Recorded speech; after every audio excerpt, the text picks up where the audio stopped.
Greetings and salutations, you beautiful bastards. I'm Stacy. And I'm Hannah. And this is Toxis. And we are back for part 4 and the final part, hopefully, unless I find more stuff, which I already have, but, you know, of BTK. I'm so glad to be done with this fucking foolish bastard. So happy. Yeah. So, this week has been eventful for us, mostly for Hannah. She almost died. Yeah. Like, legit, almost died. Mm-hmm. She was laying in bed since Tuesday. Yeah, Tuesday I started to feel not right. And she was texting me saying, you know, I think I'm constipated. And I was like, oh, well, drink some warm water and, you know, walk around and, you know, trying to give her stuff for hints for constipation and stuff. And then by Friday, she was doubled over in pain. Oh, no, that was by Wednesday afternoon. Oh, okay. See, she didn't tell me that. She messaged me on Friday. No, I messaged you on Thursday. At lunchtime. Right, Thursday. Yeah, that's true. And she was like, I can't even move, and I'm doubled over in my bed, and it hurts to walk and stuff. And I asked her where it was hurting. She's like, lower right quadrant. And my first thought was, fuck, that sounds like appendix. So I'm like, you should go to Emerge. Well, maybe I'll go to Emerge. Well, I don't know if it's serious enough. Go to fucking Emerge. And she's like, would you come with me? I'm like, yeah, of course I will. So we get there, and Hannah, what was the prognosis? I have a monstrous-sized kidney stone in my kidney that put so much pressure on it that it blew out a chunk of my kidney, and the contents of my kidney were spilling into my abdomen. Mm-hmm. Yeah. So she wasn't full of shit. She was full of piss and vinegar. Yeah. The fucking kidney stone is 1.1 centimeters large. Which takes approximately 2 to 3 years to grow. Yeah. And they told her she just had bulged discs. In my back, yeah. In her back. And nope, it was a planet growing in her kidney. Mm-hmm. Yeah. But shout out to Kendra and Heather. Good old Kendra, yeah. And Stephen Petrick, the doctor. Yes. And I think Kyra, who gave me a teeny baby. Maya. Oh, that was Her name was Maya, yeah. I thought it was Kyra. So Kendra said something interesting that I really laughed at. These are all nurses, by the way, except for the doctor, Stephen you said. Petrick. Which, I have to say, pretty hot, nerdy-looking doctor, man. Well, and I gotta Kyle, say. my porter to the CT scan, he was fucking cool, too. Yeah. He was legit. It was funny when he started walking away, and I went, Kyle! Like Cartman, and he's like, what? Kendra said, we were talking about how, you know, we don't want any men in our lives, and she goes, I already have one asshole in my pants. I don't need another. Mm-hmm. And I thought that was fucking brilliant. So, yeah, shout out to Kendra. Yeah, all the staff, Heather, Kendra, Kyle, Stephen, all of them were fucking legit. They were all wonderful. Took really good care of me. And got me in and out fast and figured out why I was dying. Yeah. Listen, man, when you go to Emerge in Canada right now, especially in Alberta, it's really fucked up right now because of Danielle fucking cunt Smith. Be nice to your nurses and doctors, because they're really trying their best. They really, really are. Except for the one lady in that K clinic that kept my ID. She was a real asshole to me, so she can go fuck herself. But that's a specialty clinic. Yeah. I'm talking about your Emerge and hospitals. Yeah. Be nice to your people. This one Barbie doll was super rude to me, and I'm like, I hope you get diarrhea in your car for the rest of your life, you bitch. I hope you step on a Lego every morning when you put your foot down on the floor. A broken Lego. I hope you get ingrown toenails. Every week. On every toe. But yeah, so I didn't die, so congratulations. You're still here listening to my bullshit, but thank you, Kendra. And I Heather, hope she gets a ginormous volcanic zit on her nose. Because you guys are all legit. Yes. Too legit to quit. Mm-hmm. Hey, hey. Okay. I won't sing because that's a really bad idea. Everyone's going to turn off the fucking podcast. Okay, so do you want to get down to business? Sure, why not? Business we shall. Yeah. So this is going to be a long one, guys, because there's only one murder in this one, because I forgot after we did the Oteros, we covered one more murder on episode 1. So there's only one murder in this one. But then we go through his bullshit. I'm just going to put it that way. A lot of bullshit. And the arrest and all that stuff. Okay. All right. Let's do it. I'm sick of this motherfucker. BTK, part 4, final fucking part. The final countdown. Yeah. I hate that song. I fucking don't like it either. Quick funny story about that. I got that album for my birthday when I was in grade 8. Did you just age yourself? I sure did, yeah. And it's by Europe. Yeah, that's who does that song. Yeah, right. So when I got it, I was like, oh, it was one of my brother's girlfriends who got it. And I was like, oh, thank you, that's so nice. And I went upstairs and taped over it. With like Led Zeppelin and Jimi Hendrix and shit. Yeah. Oh boy. And then she was like, hey, we should listen to your Europe tape. And I was like, it got wrecked, man. My machine ate it. Because it was a cassette tape. I'm so sorry. And she's like, oh, that's too bad. I'm like, yeah. Okay, me and Karen the kidney killer are ready for this. All right. So when we last talked, Rader had killed 28-year-old Vicky Waggerly while her toddler son was in the house on September 16th, 1986. Everyone remembers that. Now we jump to 1988, and Dennis was getting the quote-unquote Factor X kill compulsion again. Oh, fuck off. Yeah. Stupid. In July of 1988, he wrote in his journal, quote, the desire are in me so strong nowadays.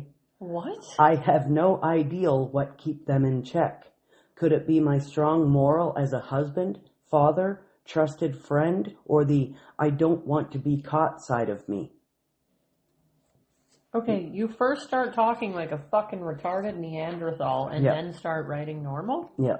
So, me thinks that his pretend person in his head is not real because he can't keep consistent. Yeah, none of them are real. Whenever anybody says that, oh, it's I got the devil in me or something. No, it's you.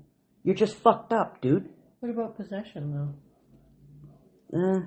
I don't believe in possession. No? But we watch a lot of possession movies for people that don't believe in it. I think it's more of a mental illness. Yeah? Mm-hmm. All right. Yeah. Okay, so this is what John Douglas wrote about his question. That's the crime profiler. Right. Yes. The man. The man. The big guy. He said, Big John. Mm-hmm. He says this. This was definitely a worthy question for Radar? Not MASH, for Rader to be asking. But like all worthy questions in his life, he felt no reason to wait around for an answer or even to continue probing. When you lack a conscience, simply asking such a question feels good enough. It quiets things just a bit. Perhaps in Rader's case, it even paved the way for the next paragraph he wrote in his journal, in which he launched into a lengthy confession about what he wanted to do with a young blonde-haired girl he'd spotted at the pool earlier that day, on a trip he'd taken there with his kids. And was it a young blonde girl, like a teenager, or was it a woman? We're going to get into it. Oh, okay. According to his journal, he could barely take his eyes off of her. She was eating candy, and something about the way the sunlight danced off her bronzed body caused his head to go crazy, concocting fantasies about this quote-unquote innocent childhood virgin. Okay, so it is a child. Yep. Rader saw himself as a simple man with simple tastes. On that particular afternoon, all he wanted from life was some sort of lubrication for his quote-unquote rod and a few moments alone with this girl. He wrote that just thinking about the things he envisioned doing to her, quote, small, delicate, unquote, body made his heart race wildly. Yet no sooner had he concocted some dark scenario inside his mind, wherein she found herself bound and gagged, than he claimed to feel a sense of shame descend on him. He cautioned himself to be careful, to remember that these desires threatened to rip everything in his life away from him. The revelations of his secret life, he wrote, would destroy the heart and souls of everyone around him. Quote, "It must be kept a secret forever," unquote. Meanwhile, in the very next paragraph in his journal, the young blonde girl he'd spotted earlier in the day was now crying in pain, her body drenched in sweat. Although he had tried to be gentle while raping her a few sentences earlier, he now decided that it was time to be done with her. So he fashioned a garrote from a loose coil of rope, looped it around her neck and pulled tight. But instead of feeling good about the kill, he expressed remorse in his next sentence, begging the guardian of small ones to give him the strength he needed to continue on with life. What? This was all a fantasy for him while he was sitting at the pool with his kids. So this didn't actually happen? It didn't actually happen. This was just a fantasy he had about this young blonde girl. A child. But it's weird that he felt shame for killing her. I don't know. In the journal, it doesn't make sense to me. Like, yeah, I get that you want to rape and kill people, but in his actual daily murders, he hasn't raped a single one of these women. No. Or young girls. No. He has not put his dick into any one of them. No. At all yet. But in this particular fantasy, while he is at the beach with his children, he has a fantasy that he is raping her gently, even though it's still pain, and then he strangles her to death, but then doesn't feel bad for raping her, but then feels shame. a little bad that it's hurting her, even though he tried to be gentle, but then feels shame after he strangles her to death. Yeah. What? Yeah. It's so confusing. I don't understand. Yes, it is confusing, but most serial killers, after they're done with the kill, they will feel remorse for a little while. Yeah. Well, but then it goes away. How you because, like, society frowns on it, right? You know you're doing bad when you're doing this, so of course you feel remorse. But then their true self comes back and they just want to do it again. Oh, so it's a mask. It's temporary. Their remorse isn't real. No, because they have no conscience or anything. Based on moral law. They don't see people. They see people as a means to an end for their pleasure. That's so then it's just societal construct. That's what I think. Makes them feel a bit of shame momentarily. Yeah. So strange. Yeah, it really is. I feel shame when I accidentally fucking steal something from the grocery store. And I go back inside and pay for it. So I don't know how you can strangle somebody and not feel bad about it. They're gouging us enough as it is, man. Fuck them. Big box stores, I guess, but like a little home store. Oh, a little fucking mom and pop store? Fuck that. No way. Okay, so also in July, Rader lost his job with ADT. Now, Dennis says he was laid off, but co-workers have said that he was mercurial and argumentative and was indeed fired. So he tells people he was laid off. Yeah, but everyone else was like, no, dude, he was fired because he's a dick. By 1989, he'd found another job as a field supervisor for the U.S. Censor Bureau. Pardon me. This meant that he'd be on the road all over Kansas. Rader wrote in his journal that he had, quote-unquote, projects in Topeka, Concordia, Hayes, Salina, and Beaumont. This is why Carrie Rawson, his daughter, is today helping the FBI to see if BTK had other victims.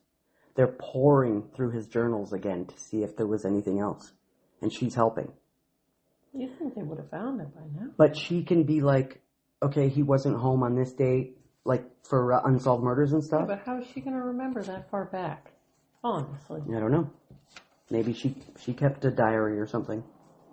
By the end of October 1990, Rader had become obsessed with a new woman, Dolores Davis, nicknamed Project Dogside. What? Because she lived beside a place with dog kennels. One day, at his office, Dennis told co-workers he was going out for lunch and locked his office door. Dolores Davis. Yes. Is this an old lady? Single? We'll get to that. Okay. He then now he's in his office. He told everyone he was going for lunch, but he stayed in his office, okay? And he locked the door. He then spread a plastic tarp over the floor and set up a camera on a tripod with a long cord attached in order to take pictures from a distance. He then stripped out of his clothes, put on a pair of pink panties, some pantyhose, and a bra that he'd stuffed in order to look like full breasts. He then used nylon straps to bind himself and began taking pictures. About half an hour later, Rader had rolled himself in the tarp and reached quote-unquote Sparky Big Time while being forced to fight for air. This, he wrote, was what he wanted to do to Dolores Davis. The fact that he's doing it to himself in his office at lunchtime at work is fucked up. Yeah. Not that you wanted to do it to her. That's perfectly normal that you want to do it to her because you're fucking crazy. Yeah. But you were dressed in pink gitch, strangling yourself in a tarp, and wanking at work at lunchtime. Yep. What if somebody walked into your office right now, bro? Could they not hear Well, they had you it locked, fucking... but I'm sure somebody had a master key for the fucking offices, Right? so I don't know, man. He was taking a chance. I guess that was part of the thrill for him. Well, yeah, all my chance of coworkers getting are caught. just on the outside of this door. Okay, so another little excerpt from the book. This was a fertile period for Rader's journal writing. With no one to turn to in years since his last kill, he dumped his thoughts onto the pages of his diary with furious passion. In November 1990, he wrote a short entry about standing in his house and watching, quote, the blonde next door, unquote, gather evergreens from her yard for a holiday wreath. He loved the shape of her butt in her blue jeans. Later that day, while taking a shower, he shut his eyes and masturbated as the fantasy of what he intended to do to her danced in the back of his eyelids. 2 days later, he was combing through the Wichita Eagle, looking for pictures of women that he could use to, quote-unquote, fit the sequence of a fantasy he'd had the morning before. This one involved a girl between the age of 7 or 8 with a, quote-unquote, nice, firm ass. 7 or 8. That's disgusting. Mm-hmm. That's a fucking child. In his mind, she was bound on a bed and petrified with fear. The boogeyman, it seemed, had claimed another victim. Her name was Kirsten. When Rader climbed into the shower, he still didn't have all the details of the attack worked out, but by the time the water hit him and he covered his body with soap, the images began to come to him. He had wrapped tape around her ankles and hands, then whispered, "Hi, I'm the boogeyman," to her. This is a fantasy. This is a fantasy. Correct? He sodomized her, then looped a nylon garrote around her throat and quickly got down to the business of strangling her. All of this fantasy killing was detailed in his journal. Then he wrote about how he made a fantasy into a graphic representation. It took a bit of searching, but he finally located a photo of a model from an ad that looked like it would do the trick. He cut it out, laid a piece of paper over it, and went to work tracing the outline of the little girl. Although, unlike the ad, his picture, which he titled "Boogeyman Loves Little Girls," depicted her pants rolled down around her ankles. Because the newspaper was chock full of ads on that particular day, Rader saw no reason to limit his art project to just one so-called slick ad. That's what he called them, his slick ads. He quickly located another picture of what he felt was a suitably curvy preteen wearing some sort of a Halloween costume. His ink pen knew exactly what it needed to do, and 20 minutes later she became the Devil's Delight, his art project, which he would later stash away in the far reaches of his bedroom closet, whipped him into such a frenzy that he sat back in his easy chair, and when he was sure that Paula and the kids were out of the house, he masturbated into a plastic baggie. That was one of the drawbacks of living in such horribly tight quarters. He was forever having to watch his back in order to have any fun. It wasn't until the late 90s that he was able to at least move part of his cache of sketches and other memorabilia to some file cabinets at work. So he's keeping his shit at work because it's just too suffocating to live a normal life with a wife and children. Yeah. What Maybe don't be a killer. Maybe don't be disgusting. Yeah. And fucking come into bags. Ugh. Be normal and just fucking jizz all over the place like everybody else. Jizz in your pants. I guess, yeah. On January 18th, 1991, after months of planning and fantasizing, Rader decided it was time to kill again. Dolores, or Dee, as her friends knew her as, Davis, was a 62-year-old retired secretary for an oil and gas company. Davis had worked there for 25 years before retiring in 1990. 1990? Just 1 year before this. She had 1 year of not working. After working for a gazillion years. Mm-hmm. And now some motherfucker's gonna kill her. Oh my god. I know. She was the mother to at least one son, that's all I could find. Jeff Davis and she lived alone at the time of her murder. No. Jeff Davis said she, that's her son, lived alone at the time of her murder. Jeff described his mom as a, quote, very, very special person with her modesty and grace and sincerity. Jeff Davis wrote a book called The Shadow of Evil, Where is God in a Violent World? If anybody wants to look at that, might be interesting, coming from the son of a victim of BTK. Rader had just been at a Boy Scout function with his son. Ew. I know, this is the second time. This piece of shit's at Boy Scout stuff when he's having fantasies about sodomizing 8-year-old girls. Like, what the fuck? Yeah. I don't even know why I'm surprised. This is part 4. Yeah. Why am I even acting surprised? I don't know. When he stopped near a Baptist church near his home and changed out of his Scout's uniform. Then he drove towards 6226 North Hillside Street, the home of Dolores Davis. He parked a couple miles away, apparently, because he always does that. He left his kid at the Scout thing? No, he brought his kid home, and then changed out of his stuff and left? Yeah. Does he have an excuse? He left from home. He just dropped his kid off, didn't get out of the car or anything. And then he stopped near, at a Baptist church near his home, not his church, but a Baptist church near his home, and changed out of his Scout's uniform there. And then he parked a couple miles away from Dolores Davis's house. When Rader got to Davis's house, he noticed that her bedroom light was still on. He paced around, waiting for Dolores to go to sleep, while contemplating how he would make entry. Everything was locked up tight. Now here it gives me the creeps because Dolores was in her house, probably reading. Yeah, reading in bed or watching TV something or something like that, right? Knitting. Yeah, and just outside was a sick fuck just waiting to get in to do horrible things to her. Eventually, the bedroom light went out, and Rader waited for an additional half hour before he came up with a brilliant idea to throw a cinder block through her sliding glass door. Yep. Cinder? So he got sick of waiting and he didn't know how to get in, so that's what he did. You think that's not going to alert her? Right? But this is when you know that a killer is devolving. He's getting impatient. Yeah, he's getting impatient. He's getting sloppy. Yeah. But he remembered to cut the phone line first. The glass shattering must have been so loud in the still of the night. Davis came running out to inspect the noise and encountered Rader in her living room. He gave her the same tired line of being an ex-con on the run. He needs money, food, a car, blah, blah, blah. I fucking hate this dude. Rader instructed his hapless victim to lie down where he handcuffed her on the bed.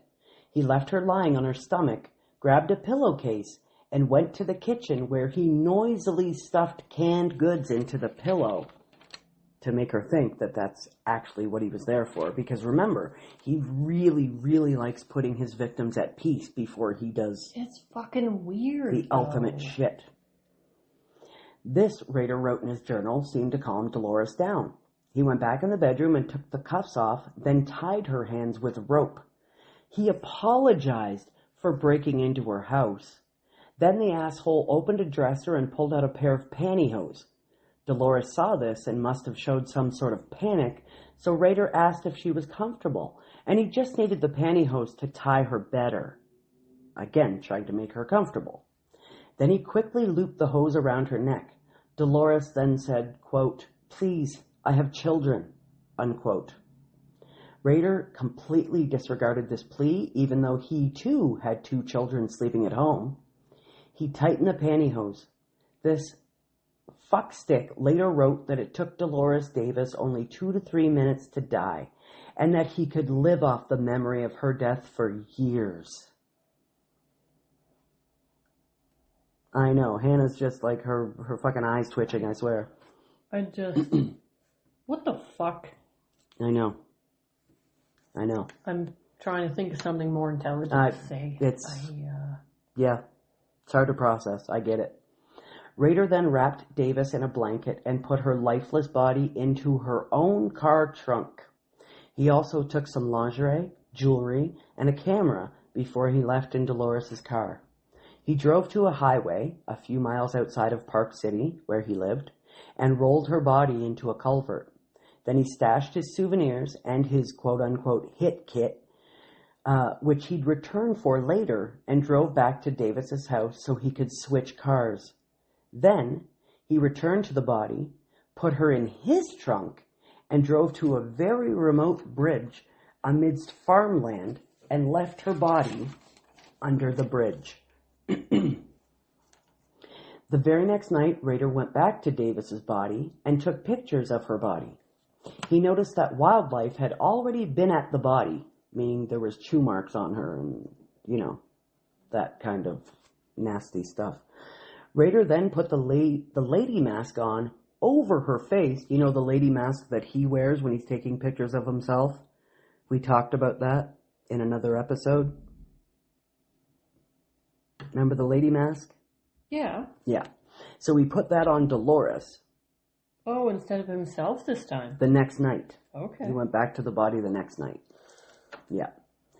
After. He's never gone back to a person. He's always dumped them. Okay, This is new. So he put the lady mask on over her face and smeared some lipstick on the mask to, quote, make her look presentable, unquote. You killed her.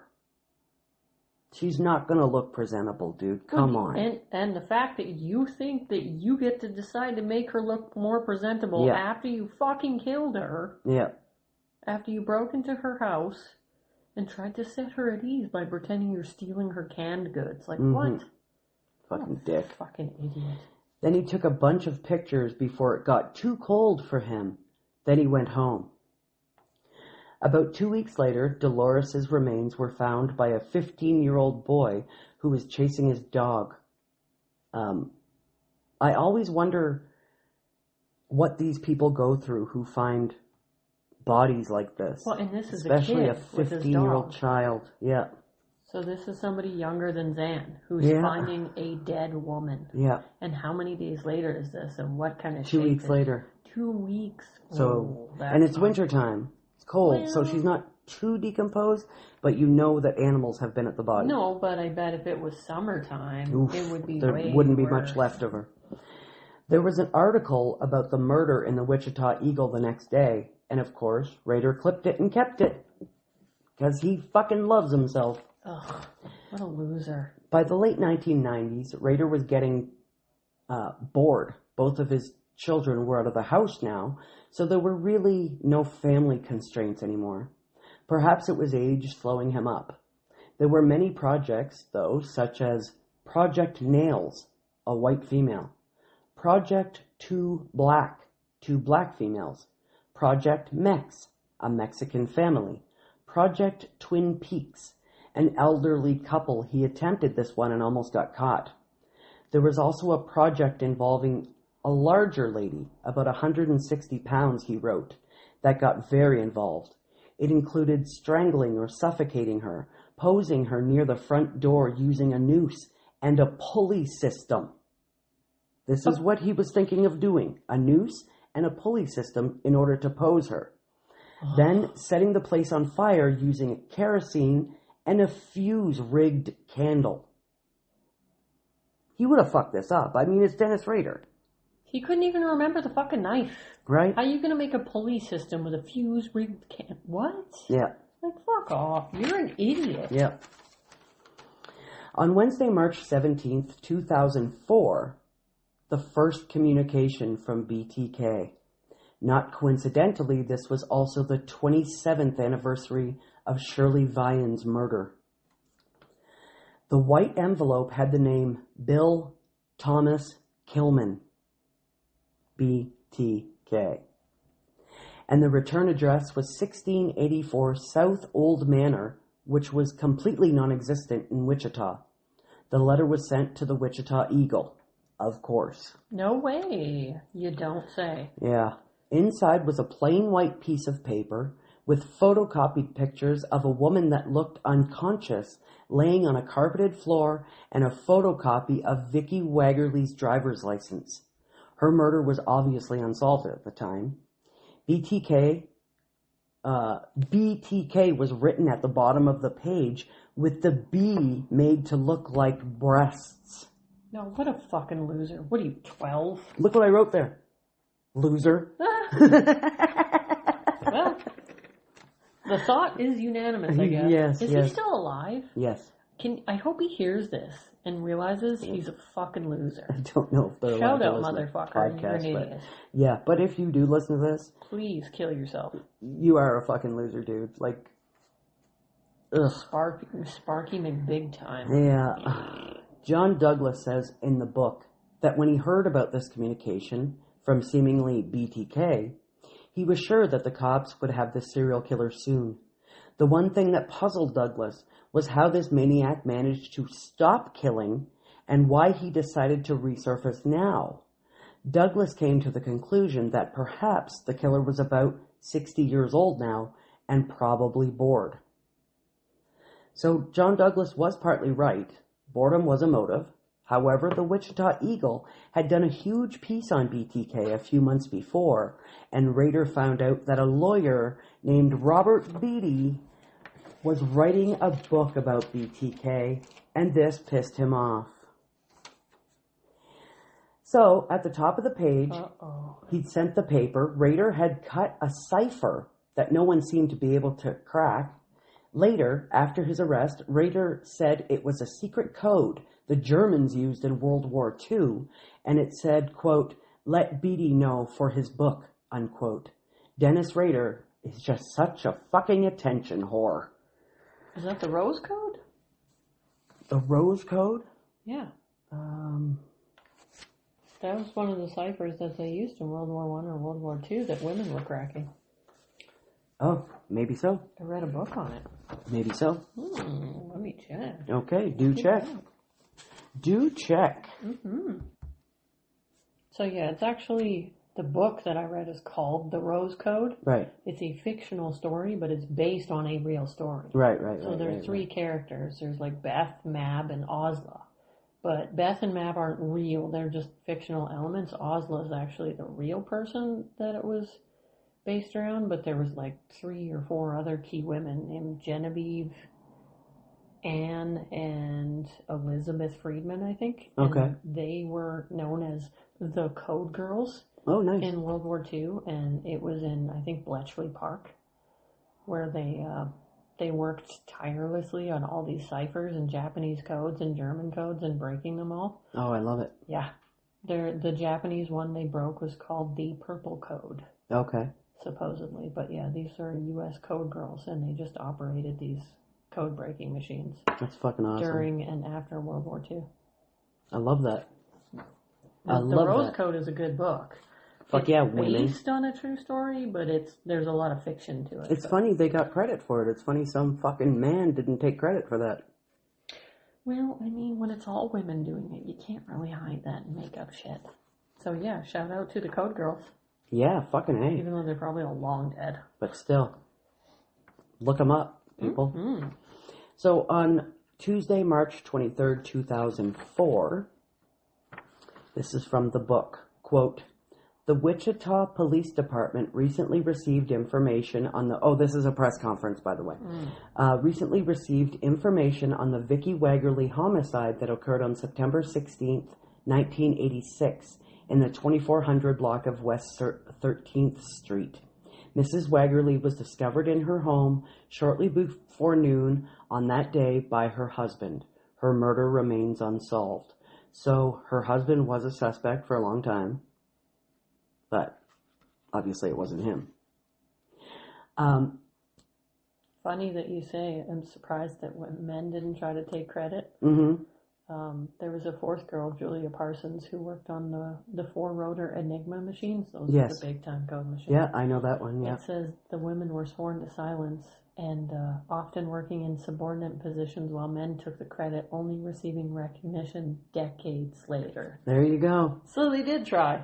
There you go. Some very, very big inventions throughout history were done by women, and men claimed them. Yeah. Fucking men. Come on, guys. Grow up. Even though word had begun circulating among the media about the nature of this press conference, the edgy tension in the room was palpable. Quote, investigations personnel now believe that this homicide could possibly be linked to the unsolved homicides that occurred in Wichita in the 1970s and were attributed to the BTK serial killer. This is the most challenging case I have ever worked on, and the individual would be very interesting to talk with. We are working closely with the FBI, the KBI, Kansas Bureau of Investigation, the Sedgwick County Sheriff's Office, and the District Attorney's Office on this investigation. Oh, not the KGB? No way. No. This case is a top priority with the Wichita Police Department, and we will be working this as a strong unsolved case and exploring all possible leads. Now, John Douglas closes this little bit by saying, Landwehr, he was the lead investigator on the case, Landwehr did everything I'd recommended back in 1984 when I suggested that a close bond with the lead investigator on this case could create the kind of situation in which BTK would not only feel respected, but also see himself as a consummate professional, playing a game of hide-and-seek with a collegial opponent. In the end, he might just let his guard down enough to give himself away, or possibly even give himself up. So basically, stroking the motherfucker's ego to make him feel just as smart as the cops, if not smarter. So this, in the end, he might just let his guard down enough to give himself away. He might. Keep that in mind. When they're that big on ego, like when they're that greedy for attention, it's only a matter of time. Yeah. In April 2004, Sedgwick County Regional Forensic Science Center crime lab technicians, say that fast 5 times, officially linked the semen from Nancy Fox's blue nightgown to skin found under Vicky Waggerly's fingernail. This meant that both women were murdered by BTK. On Tuesday, May 4th, 2004, Cake TV, K-A-K-E, a Wichita television studio, got a letter from BTK. It contained 3 pages, the first of which said, quote, the BTK story, unquote. The next page looked like a table of contents from a book. The chapters were titled, you ready for this? Oh, God, no. Number 1, a serial killer is born. Oh, my God. Number 2, dawn. Number 3, fetish. Number 4, fantasy world. Number 5, the search begins. Number 6, BTK's haunts.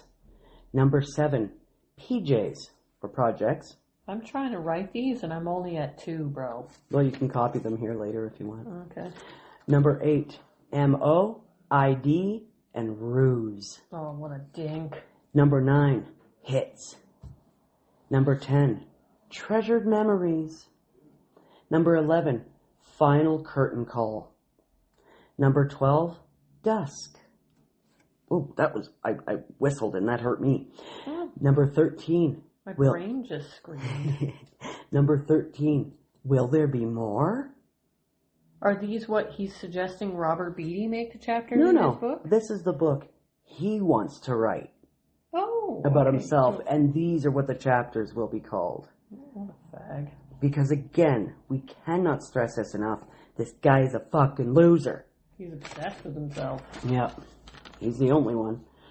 The third page had a word search puzzle that was extremely poorly put together. It had words like victim, fantasies, serviceman, because he was in the Air Force. Officer and lost pet. These last two words pertain to his job as a compliance officer. Well, doesn't he work for the U.S. Census He Bureau was. right now? He's not. He only worked there for a little bit. Then he got a job as a compliance officer. Oh, okay. Do you know what that is? Well, yeah, that's why you're forcing compliance, but in what business? What setting? In the city, like, like bylaw? cut your grass. That's a bylaw officer. Yeah, exactly. Okay. And he got to wear a badge, and he was a pretend cop, and he thought he had power. And no. How did I miss that? He measured grass, and he literally measured grass. He would get out his fucking little measuring tape. He's that guy? He's that guy. So if we have a bylaw officer in town that's that guy, should we assume he's a serial killer, and we should be nice to him? Let's just kill him just in case. No, just kidding. Okay.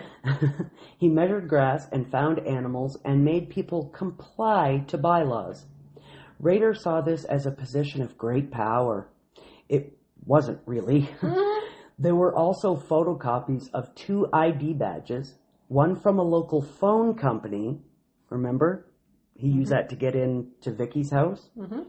And the other from a local school district. Check the phone wires. Yeah. The local school district one. I don't know. Was he planning on using that at some point? Did he attempt to use that at some point? He probably made it, like the phone one. Oh, okay. I was going to say, did he steal it off somebody?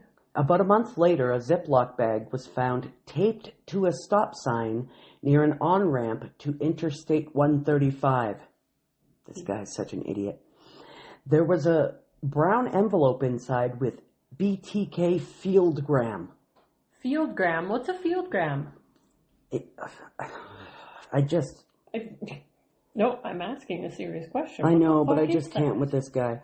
So he's calling his communications fieldgrams, like maybe they do in the army or something. No, they call those telegrams. I don't fucking know. I don't know. That's my best guess, but I don't know what he was doing. Fieldgrams. Grow up. You're such an asshole. So BTK fieldgram was written on it. Inside was a pretentious description of the Otero murders, which included an overly descriptive recollection of the murder of Josephine Otero, who was only 11 years old. There was a sketch of a bound and gagged naked woman hanging from a noose with the caption, quote, "The sexual thrill is my bill," unquote. I know. Oh, you're disgusting and sad. Anybody can rhyme. By the way, when we're laughing and stuff, we are not making light of these poor victims. God, we're making light of how much of a fucking idiot Dennis Rader is. The fact that he's so high on himself, and he's such a fucking moron. The fact that he managed to get away with so many of these is fucking incredible to me. Only because there was no fucking DNA evidence at the time. It's because of the time frame. Exactly. But it's incredible that this motherfucker managed to hurt so many people. Yeah. Because he was such a doofus. Yeah. And he screwed up every which way from Sunday in so many of them. Yeah. It baffles me. That's why I'm laughing. It's not because any of this is okay. It makes me wonder how much he screwed up in his normal life. Yeah. Like, if you suck this bad as a serial killer, you must be like a grand fucking fuck up in real life. Yeah. Like, I don't even get it. On Saturday, July 17th, 2004, Wichita Public Library employees found a clear plastic bag at the bottom of an outside book bin that had BTK written on it. 5 sheets of paper were found inside. 2 of the pages contained writing about the, quote, suicide of a local star athlete named Jake Allen. The troubled 19-year-old had killed himself by letting a train run over him. Later, the FBI determined that BTK's involvement was bullshit. However, at the time this communication did send cops on a wild goose chase, but they had to cover all potential leads, obviously. I was going to say, he definitely had nothing to do with a 19-year-old boy dying. No. That's too much of a coward for that. That's too old for him, first of all. And he's too much of a coward to take on a dude. Yeah. He tried that already. It didn't work, so. Yep. The other pages were filled with writings about a potential new victim and saying that BTK was old now, but not feeble. Then for almost 3 months, the killer was silent. No communications. That is until a UPS driver found a letter in a plastic bag that had been left in a UPS drop box. The envelope said, BTK Fieldgram. Oh, fuck off. Inside was Rader's quote-unquote unos, dos, tres theory, which was what probably seemed to him a sophisticated philosophical look at the mathematical universe that his brain contained. What? It was essentially the rule of 3. Everyone knows the fucking rule of 3. Standard thing in the universe. Yeah, and he thought it was just fucking groundbreaking. Like, fuck you. Ugh. So, these are the rules of 3 that he wrote down. Okay. Sun, light, heat. Duh. No way. Child, mom's love, dad's love. No way. BTK, victim, police. Yeah. Detective, others, landwear, however you say his name, like I said, the lead on the case. Yeah. It also told of his Oedipus complex, which you know what that is, right? Where you're like in love with your mother. Oh, yeah. Yeah. That one. Okay, so. Is it in love with or obsessed with? Or both? A little of both, I think.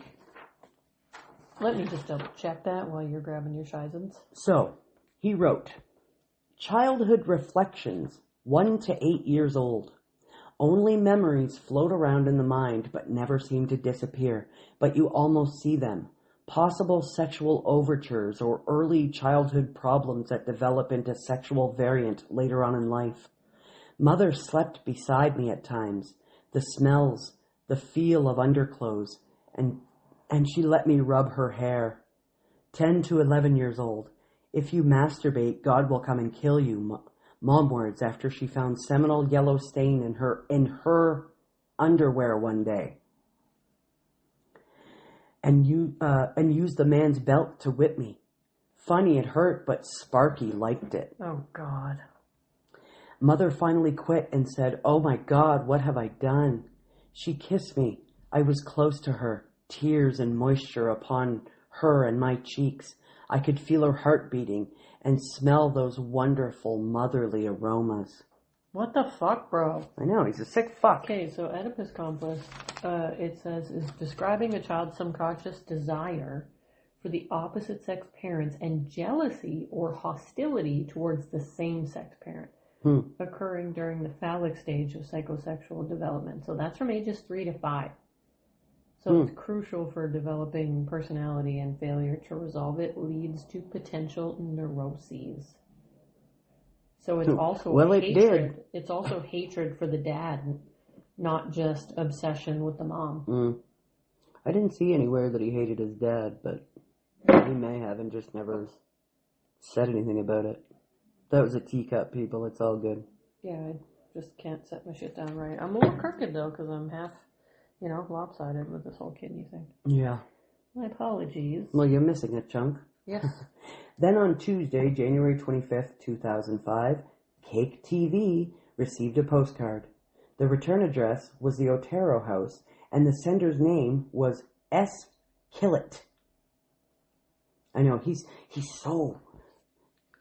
Oh, he's just so mysterious. Shop smart. You know? Shop S-Mart. On the back it read, Communication number 8, and explained that a post-Toasties cereal box... Are you sure it didn't say Fieldgram? Did I miss something? I don't know. Did you? I did not miss anything. Okay, number 8. And explained that a post-Toasty cereal box had been tied to a street sign on North Seneca Street when the police found the box. It contained jewelry from a BTK victim and a Barbie-like doll, naked, with a little noose around its neck, tied to a little piece of pipe.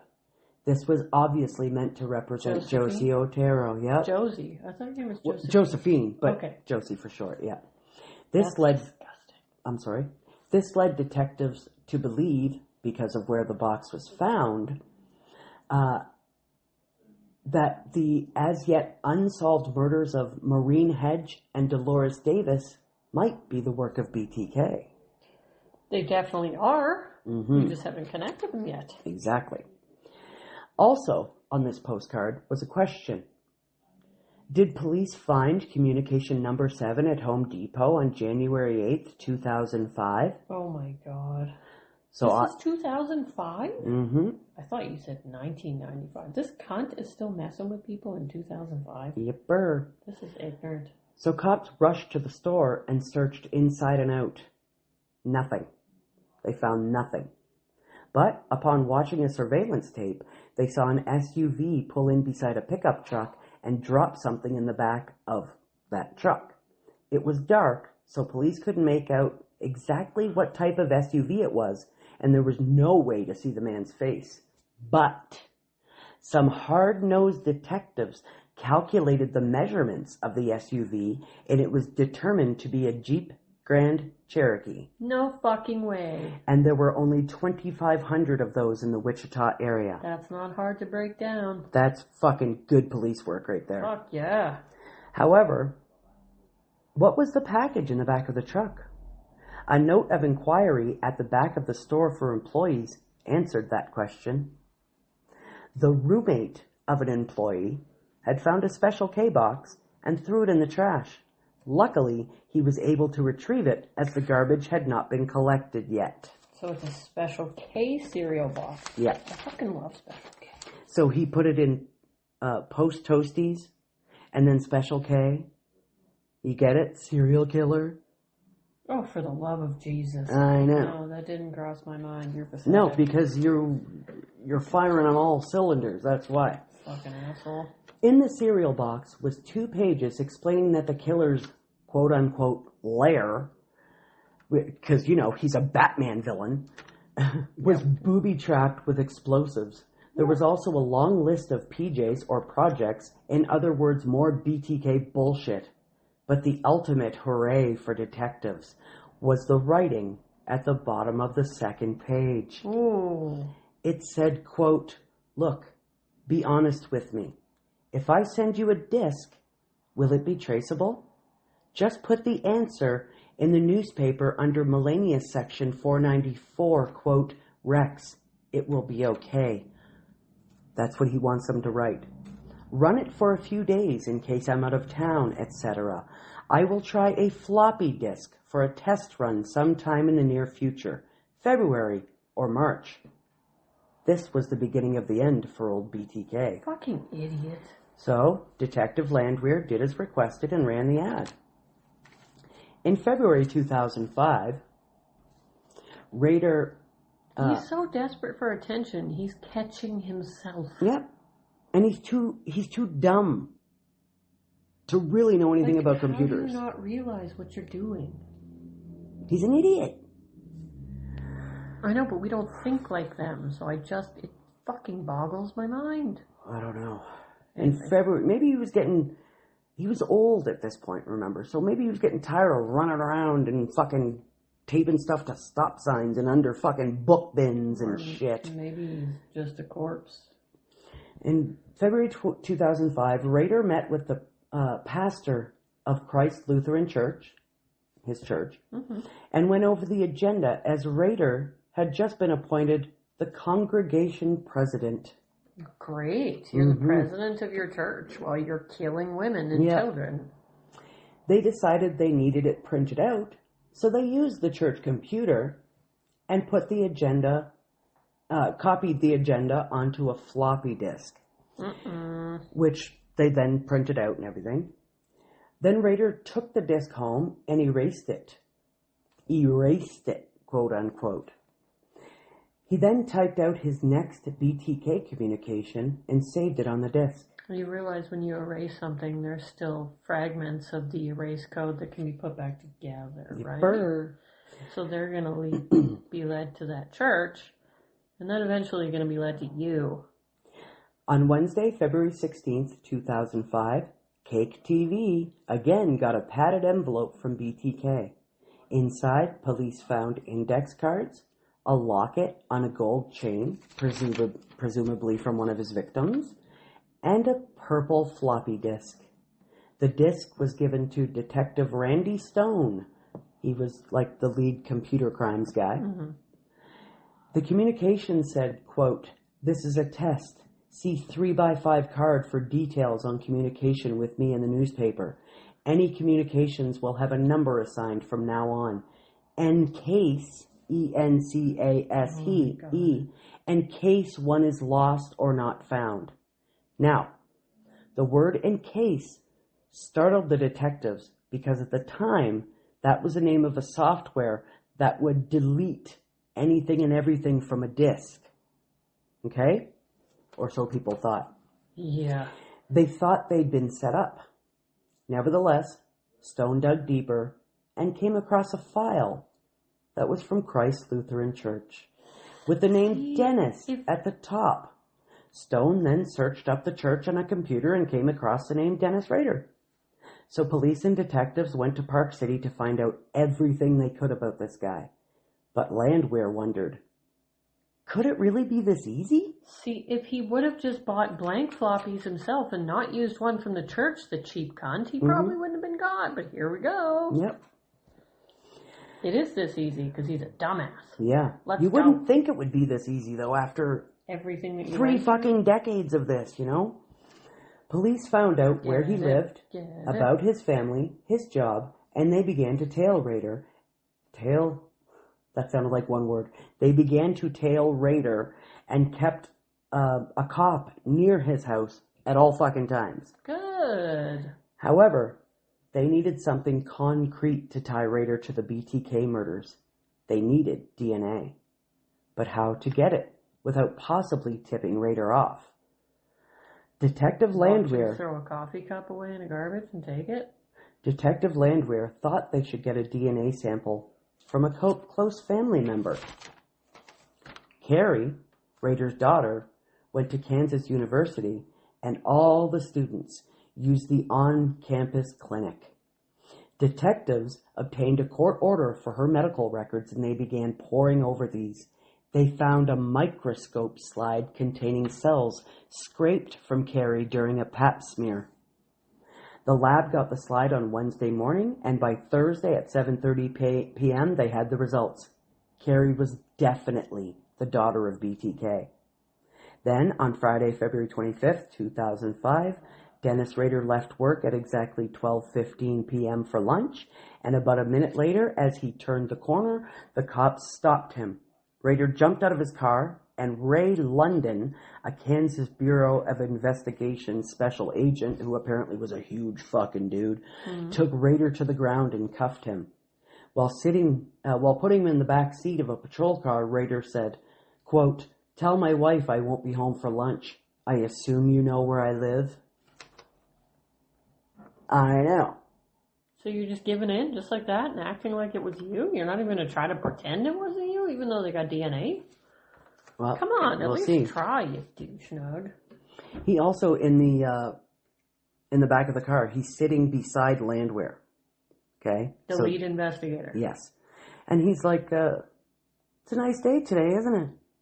And Landwehr's like, yeah, it's a nice day. Because he has to sort of start, let's be buddies so I can get more out of you, right?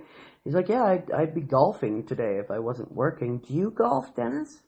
And Dennis is like, no, I'm more of a fishing kind of guy. But, yeah, it's a nice day. So fucking creepy. So, during the interrogation, Dennis was being cagey and dancing around the whole BTK thing. That is until Detective Landwehr held up the floppy disk, explained how they got his info, and Rader's face fell. He then asked Landwehr, "Why did you lie to me?" Hannah's about to... Her fucking jaw fell open so fucking far she almost swallowed the microphone. Do you think the police are going to tell you the truth? They're trying to catch you, you fucking moron. But this is how much of a fucking idiot he is. Dude, why'd you lie to me? That's not fucking fair, man. That's not cool. How dare you? Oh, God, that's so funny. Then he tried the tactic of him being a BTK copycat. But Landwehr explained that Carrie had the same DNA as BTK. And since they'd already obtained buccal swabs from Rader, and that's cheek swabs, by the way, and sent them to the lab, it was just a matter of time till the results came back. Then Rader said, quote unquote, "You guys got me." Dennis Rader... That's it. He just gave in. Yep. Wow. Dennis Rader pled guilty, so there was no need for a trial. However, he was required to give a full confession at his sentencing hearing. You can find this on YouTube, or you used to be able to. You can find it somewhere on the internet. I think I just got drunk. On the internet. And I'm just going to tell you right now, it's really fucking chilling. Because he's confessing to these murders, but it's like he's reading out a grocery list. So there's no emotion whatsoever. Nothing. It's just like whatever. The only emotion he gets, and I think this might be in the same video, I'm not sure, is when he's sentenced. The only emotion he gets is when he says sorry to his wife and kids. Because he probably genuinely feels bad for them. Yeah, maybe. I'd be embarrassed if I was him.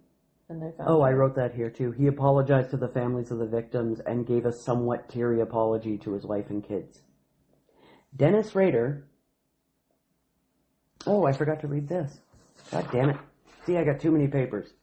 He did... I have to read this to you guys. So. No, that's fine. We got lots of time. Did send this to the cops. So Before all this. Yeah, before they picked him up. It was during all of his stupid communications. You good? Yeah. Okay. During all of his stupid communications. So he wrote this about himself, quote unquote, trying to give the cops his, like, oh, this is all the information about me, guys, you know. So he said he was born in 1939. Lie. He was born in 45. Oh. His father died in World War II and his mother raised him. That's a lie. His mother was forced to work, so his grandparents cared for him. Lie. His family moved a lot, but always lived near a railroad. Lie about his family moving a lot. His mother started dating a railroad detective when BTK was around 11 years old. This relationship would have occurred during the years 1950 to 55. Lie. In 1966, he moved back in with his mother, who had remarried and was renting out part of her house. Lie. So anything that's true. His first job was an electromechanic. His first job as an electromechanic, he wouldn't be bright enough for that. Repairing and required some travel. Repairing whatever. I don't know. He's an idiot. That's a lie. After attending more tech school, he worked repairing copiers and business equipment. This sometimes required travel, and he was away from home for extended periods. Lie. He has a lifetime fascination with railroads and trains. Never did I read anything like that about him. So lie. Okay. So basically everything he said about himself was a lie. Pretty much. And he's wondering why the cops lied to him? Mm-hmm. How dare they? He was really trying to throw them off. An whatever the fuck he said. Come on. It doesn't even make sense. You're an idiot, electromechanic. You are not bright enough. You forgot. It probably took you fucking 2 hours to put those two words together. And you forgot the knife. You forgot the knife. And went back in your own fucking I can't car. Get over the knife. Oh my god. It's fucking painful. All right. I thought this was going to be a lot longer, guys, but we really got through this quick. What a wanker. Honestly. Dennis Rader was sentenced to 10 consecutive life sentences, which is about 175 years. Yes. He is currently incarcerated at the El Dorado Correctional Facility in Kansas. He's 80 years old. In 2026, he's 80 years old? Yeah. Fuck that guy. Yeah. When was he sentenced? 2005? Yeah. Yeah, because there was no trial. Because they caught him and he just pled guilty. He was like, yeah, I did it. Yeah, for somebody who was so adamant and so smart and So devious and had all this field grams. But he wanted the recognition. So, do whatever it takes to get the recognition. Did his wife have anything to say once he was sentenced? Did you find him? She never talked to him ever again after he was sentenced, and she divorced him as quick as she fucking could. Okay. She's never, ever said anything publicly. His son has never said anything publicly. Well, the daughter... Just Carrie. Carrie has a couple books out now, and she's working with the FBI. Yeah. Well, I saw that thing, Daughter of BTK or whatever, on Netflix, but I haven't watched it yet. Oh, it's really good. We were doing this, though, so I didn't want to spoil really good. anything that I was hearing here, so everything was still candid, because I've never paid attention. As soon as the Thursday that came on, I was like, watch! Yeah, but... Because I'm insane. Yeah, well, I also had to wait because we were doing BTK, so I wasn't allowed to learn about him yet. Oh, that's true. I asked you not to watch it. Yeah. That's true. So, just for people listening, when the serial killer is caught, man, don't go fucking putting blame on the families like, oh, you should have known. No. No, these guys are master manipulators. Oh, yeah. They are fucking experts usually at compartmentalizing their lives. Too. Yes, and they're two different people. Yes, they're two different people. There's Dennis Rader at home with his kids. Like Kerry Rawson said, he was always taking them fucking hiking and camping and fishing and just the ideal fucking dad. Going to sports games and everything. Yeah. Ideal father. But then he was doing this on the side. Yep, that's just like my stepdad when I was little. He was he wasn't even our dad. And my mom married him, and he was taking all my brothers to all their fucking hockey games, soccer games, taking me to gymnastics. He was fucking father of the year, fucking husband of the year, to kids that aren't even his. Mm-hmm. Fucking doing everything for my mom. They never had a fight, never nothing, not a fucking harsh word exchanged. And he was dressing like a woman and had 3 different personas and was plotting to kill us all in our sleep. Jesus. And we had no fucking idea. So... I'm no fucking psychiatrist, but I'm guessing a little bit of bipolar, schizophrenia going on there, maybe? I think schizophrenia and dissociative something disorder. Identity disorder? Yeah, some sort of thing. DID? They have multiple personalities. Yeah. And schizophrenia. I have DID. And... not the DID that you're thinking where I have multiple personalities, just the DID where I disassociate. And I can walk places and not remember how I got there. Usually that's just drugs. Dissociated. Because I'm dissociated that's so much. That's free. You don't even have to pay for that one. Yeah, but then I get there and I'm like, I don't remember walking here. It's really fucking odd. It's strange. Yeah, so like I said at the beginning, we may revisit BTK again because in the book, John Douglas has an interview with BTK when... I'm going to stop calling him BTK, because, no, with the loser when he was after he was in prison. So we might cover that briefly, because I find it interesting. I know Hannah would find it interesting, and I hope you guys would find it interesting, because doesn't everybody sort of want to try to figure out what makes these motherfuckers tick? I sure as fuck do. That's why we And how to untick them? Yeah. How to remove them from the planet? Yeah. I mean, I'm pretty sure euthanasia is probably the easiest. Yeah. But I don't think they do that. Like, Kansas didn't have the death penalty, otherwise he would have got it, but... Yeah. But then because he pled guilty and shit, he probably would have got life in prison anyway, which I think is stupid. Like, just fucking kill them. You know? Because these people are living their lives in prison on the public's fucking dime. Stop it. If there's enough fucking evidence to put these guys 6 feet under, then do it. Yeah. Do it. Let it fucking happen. Yeah, okay. Are you done with him? It's gonna be a while before we revisit him again, I just gotta tell you, because I am so done with this motherfucker for a while. 4 parts is too much, and I had to read, I read 2 books, guys. 2 books, not to mention the shit on the internet, so I am real done. Off to you, Hannah Banana, Oh, just me? with the fucked up kidney. Me Sorry. and my special kidney? Yeah. Yeah. Okay, well, I mean, same as always. Thanks for tuning in today. We explored, hopefully the final part of BTK, because, oh my fucking god, I'm sick of this human. Mm-hmm. I'm really glad he got 175 years and he's still there. Yeah. And I hope he shits his pants every day for the rest of his life. Just rotting. Yeah. So if you enjoyed the show, please subscribe, follow, and drop us a like. If Do you would it. like to help fund our toxicity, jump on over to ko-fi.com/toxispod. Hey man, we're gonna be putting new content on there too. Mm-hmm. Like next week, new content. Yeah. Exclusive. And next week, we will be discussing, it's Hannah's turn for a surprise Reddit. And I don't Reddit stories. I don't have a theme yet, so you'll just have to wait and find out. So don't miss it. And as always, we will see you then, baneful brethren. We love you, you fucking bastards. Bye.